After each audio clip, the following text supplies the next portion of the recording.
Let's go. Habakiri, summon for the deck. Saji activating the search. Now, I had the question asked previously, and I'm more definitively set on it, that you should be not negating the Habakiri. You should be negating the Saji. Negate the Saji effect to search. They can't follow up with prayers to search a Saji, then special summon it, then search for the ritual. Now, they could still use prayers to tribute off the Habakiri to then search for the ritual, but then they're not going to as easily possibly have a way to use the ritual with another card. They could search for the Aramasa though, which could search for the monster, and they could still kind of set it. I would say that this is still the best thing to do. We have Impulse and Lancia. Now, does Madolche really banish? We're going to Maxi in response to the Angeli trying to summon for the deck. Let's look for the word banish in a Madolche deck. Madolche, banish. Well, Hoot Cake likes to banish. So that would be, as we just banished an Ash Blossom, now is it a cost? Why didn't we chain the Lancia? Let's read that. And probably because we want to make use of the Druiswarm, right? The Hoot Cake states that you target a monster in your graveyard, the effect is to banish it, and only if you do banish it do you get to summon a Madolche from your deck. Thus, Lancia, in response to the activation, would have been the play to stop it. He drew into Artifact Lancia, he didn't use it. All right. Allure of Darkness, come to us, draw 2. Hipster on Maliss. Holy moly, Fictinium, I'm sorry, this is going to be a difficult one for you. We do have Baldrake, we have Nibiru, we have the Promenade to be able to negate, as we're now going to be following up. Come forth into Lingaribo to now negate the Promenade. Dormouse banished from the deck. White Rabbit trigger, come forth back. Nibiru is now ready. And Nibiru's coming out right here, right now. Impulse, negate the Nibiru. And with no trap on the grave, the Nibiru does stay in the hand to be usable next turn. We still have Baldrake. When they try to Splash Mage Reborn a monster back, we could target that monster they once reborn, or you could use the Baldrake to banish the Link Decoder.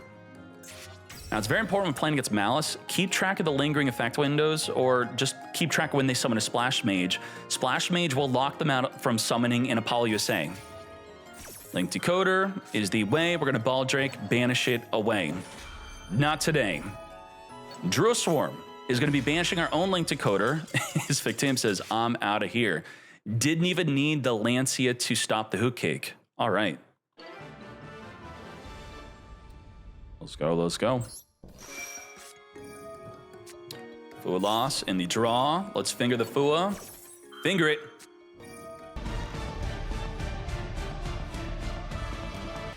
Come to us, Habakiri, Saji. And we don't have to have a point system. We could have the banless system be similar to Dual Links. And we could even extend it to limited to 4, limited to 5, limited to 6. You could have Impermanent Ash Blossom limited to 6, where you can only have up to 6 copies of whatever's limited to 6 within your deck type. And then you could put good cards from good decks, limit to 6, to restrict them from using cards like Ash or Imperm. Bahamut, or I should say Magnum Hut, is going to be attempting to block the attack, and we will successfully do so. We're going to be forcing them to discard away the Angeli on that attack. As we now Little Knight it up, but we're not going to be able to banish. We did not have an extra deck monster when summoning our Little Knight as we search for our Druiswarm. Banish away, engrave. There's Saji to come forth with our Druiswarm. Another Druiswarm, to battle we go. What we want to do is we want to damage step the Druiswarm, getting the Murakumo in graveyard. You can't chain in the damage step the Little Knight. You can't chain in the damage step the Murakumo to force them to discard a card. Knowing that's what they want to do, we're going to be triggering the Murakumo. Attempting to do so, we tricked them, getting their Murakumo in graveyard to dodge the Druiswarm so we could use our other Druiswarm to banish the Murakumo so that the Prayers is not able to reborn it. Little Knight is going to be chaining to the Bestial Banish. Ooh. And I forgot to note how crazy it is that you're playing Mitsurugi with Maliss? What? What the? Who does that? I don't think anyone in the TCG has topped the tournament with Mitsurugi and Maliss. Grab the Murakumo that was banished back to the hand. Now, a small little ruling, maybe this is obvious. If you properly summon your Murakumo, and then it's sent to the grave, then it's reborn back improperly, then it goes back to the grave. Do you think we could now reborn it back through a card like Prayers, or does it not consider itself to be properly summoned after it was properly then sent to the grave, then reborn improperly, then sent back to the grave? So to make this less confusing, no matter where it's moving to the public areas of the graveyard, the banish, the field, the graveyard, the banish, if it were properly summoned once, it maintains that attribute of being properly summoned. But if returned back to the hand, then tributed, it wipes. You're not going to be able to use Prayers to reborn it back, or even its own effect to reborn back onto the field. Let's main phase 2. Crazy Beast is going to get crazy up on that GWC. GWC dead. Where's our Maliss engine? No way to get into the Maliss cards. Now, a decent bridge into Maliss with a rank 3 engine, even though it's not a rank 3 Xyz, would be the Cherubuni. Cherubuni, Binny, would be able to send a Maliss card from the deck to the graveyard with 2 level 3s. So if you want to play the Speed Terror Top. Let's Madolche Teacher, which is going to shuffle up to 2 cards from the graveyards back into the deck. If you have the field spell, you could return instead of back to the deck. It can go back to your own hand. Let's Chateau. Return from the graveyard back on the activation as we now link this up into the link to Madolche, grabbing the Mageline. The Salon's going to allow an additional normal summon as the Mageline searches our deck for a Messengelato. Now, we're going to be additionally normal summoning the Messengelato, returning the Hoot Cake and graveyard back to our hand. Messengelato is going to be searching for a Promenade Negate as we further make the Tiramisu. Tiramisu is going to be further going into the Quick Effect Tiramisu. During the opponent's turn, you can target up to 2 cards in your graveyard, shuffle them to then non-target return the same number of cards the opponent controls back in the deck. So return cards back in the deck from the field, negate anything. That's pretty much our main disruptions. Mitsurugi Ritual. It's very important. You always gotta, when playing against Mitsurugi, you gotta always have a card in hand so they don't just for free negate one of your cards. Now, activating to wipe away the field.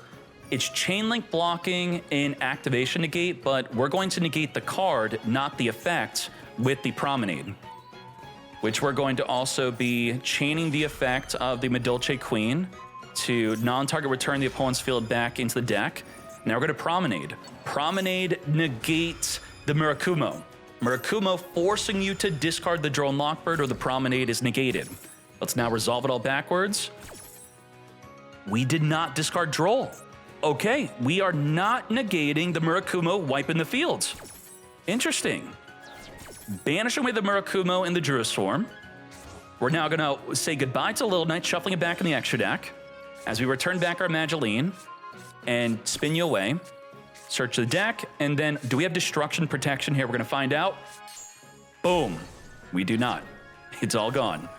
As the Queen is going to be triggering, the Salon is going to be triggering, the Drone Lockbird is going to be activating. No more adding from the deck for you. You could have, in response to the Droll, chain a Prayers to search if you wanted to. The Murakumo is now back on the field here. Crazy Beast has the simple effect of while in the graveyard, just reborn. And we're going to force them to discard in order to reborn. Okay, that's it. We used up your force us to discard effect as we additionally summon the Mageline. Ash Blossom, negate. Now, what does the dessert do, mate? Target 2 effect monsters on the field, including Madolche. Return those effect monsters back to the hand/extra deck. We're going to be dodging it with the Prayers.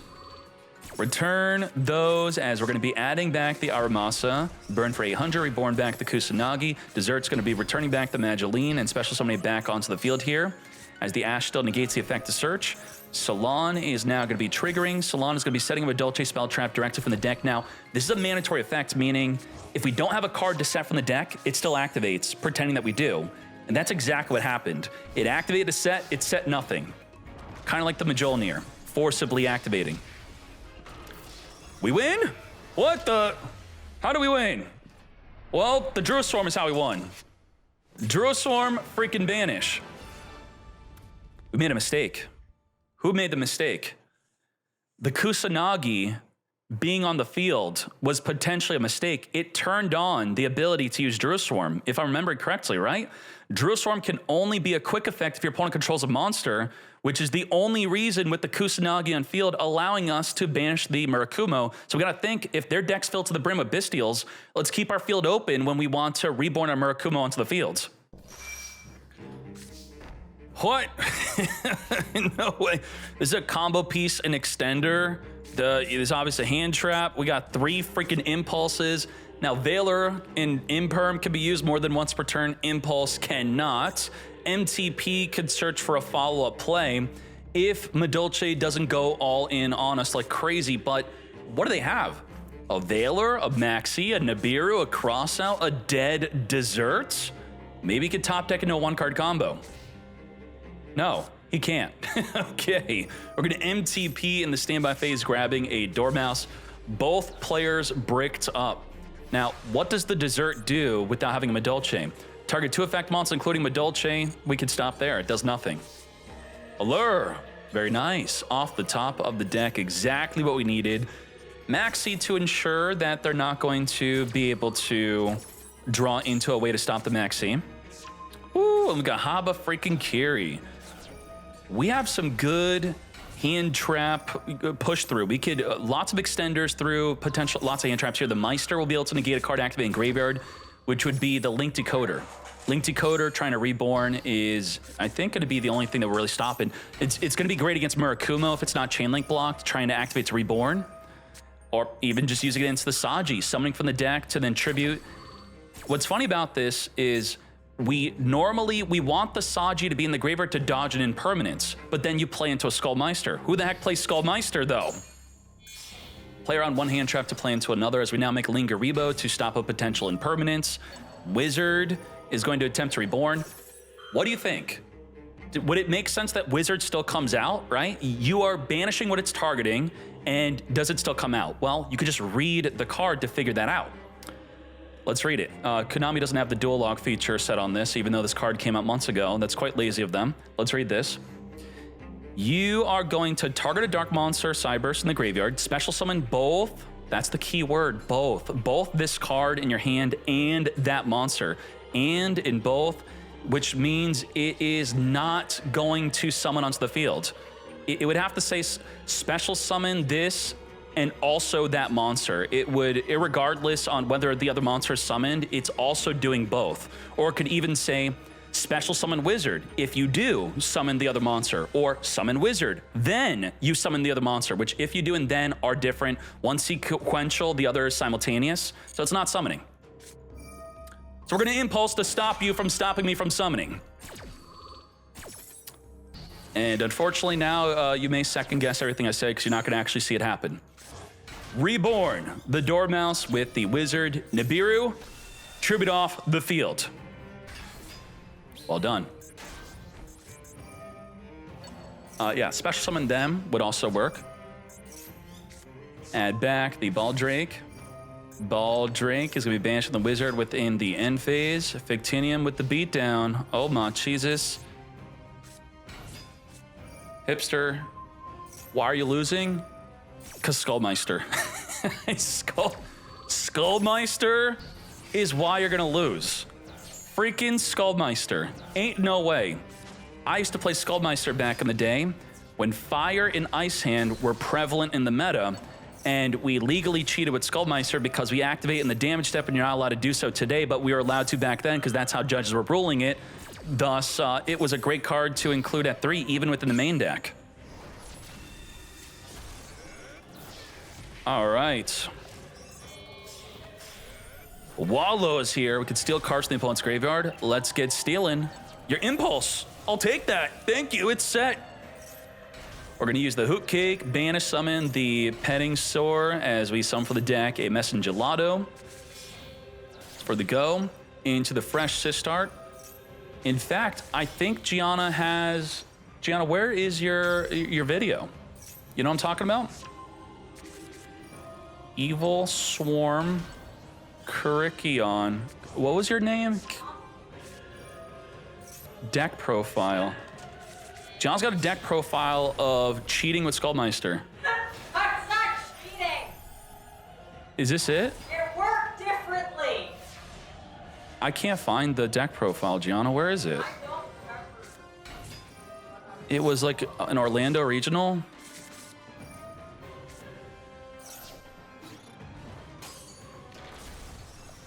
Oh, I found it. I found it. Ah! All right. Here's 11 years ago, Gia legally cheating with the Skullmeister. So let's read the Skullmeister real quick. When a card effect is activated in your opponent's graveyard, quick effect, you could send this card from your hands to the graveyard and negate that effect. Since it does not negate the activation, it does not work in the damage step. We didn't have that concept 11 years ago. The rulings were basically whatever a random head judge would rule at a YCS when they don't know what they're doing, whether it was good or bad, we would then abide by that ruling. And the ruling was, we don't care, we could use this in the damage step. And the Ice Hand, Fire Hand was one of the main techs of the event back in the day. When this card is destroyed by your opponent's card, battle or card effect, you could target a monster they control, destroy it, and then special summon an Ice Hand. And then if Ice Hand's destroyed, you can destroy a back row, and then summon a Fire Hand. And they're not hard once per turn. It's like, you could crash, destroy a monster, crash, destroy a back row, crash, destroy a monster, just wipe away their entire field with one fire or one Ice Hand. And Gianna's main strategy was sitting on an Ophion. With back row. MVP of the day. What did you cheat with?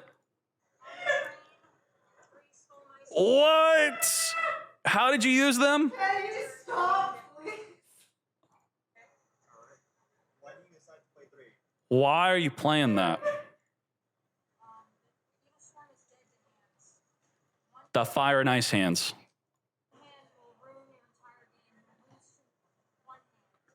One ice or fire swings in, you lose, is what she's talking about.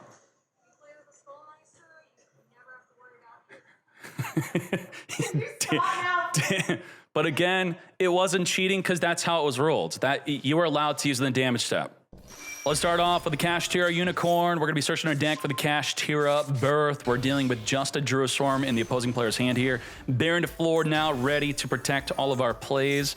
Birth is going to be birthing our Unicorn back as we now activate the Better Luck next time, searching for the Captain Carry. Captain Carry is going to summon itself onto the field, searching for the Gold Pride. Start your engines, then end the turn. This will summon for the deck, then pop a monster, right? I believe so. You are going to target, your opponent summons a monster on the summoned target, destroy the targeted monster. The monster you summon for the deck will go into a fusion summon play. So that's a double disruption play, plus the Baron to floor and the Drone Lockbird is the way. Let's go. Madolche on summon. We're going to pop her. We're not negating her. We're just popping. From the deck into the Roller Baller is what I'm thinking. Leon and I think Roller Baller needs more than one. Okay, we got the Roller Baller here. Pop it.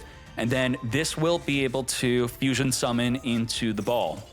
And the ball is just going to roll them away. Well done. Let's hop in a game number 2. All right, we got Droll. Madolche on summon, searching for the Petting Soar. We're going to hit them with the Droll and Lockbird. Petting Soar special summon a monster from the deck. Angeli, tribute summon for the deck of Hoot Cake. Further go into the Tiramisu into the Madolche Queen, which will be able to non-target return the opponent's cards back to the hand. So we have non-target return, Ash, Druiswarm, and under the effect of Max freaking C. Can we afford to Drone Lockbird ourselves? We're going to wag on, wag off as we grab the field spell from the deck. Jam Extreme is here.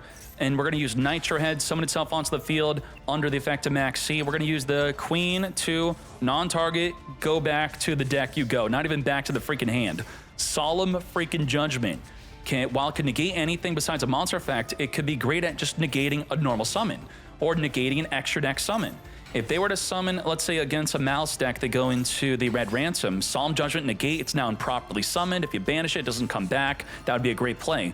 Droll and Lockbird on the ad of the Chateau. Chateau is going to boost up the field over 9,000 damage. Finish him.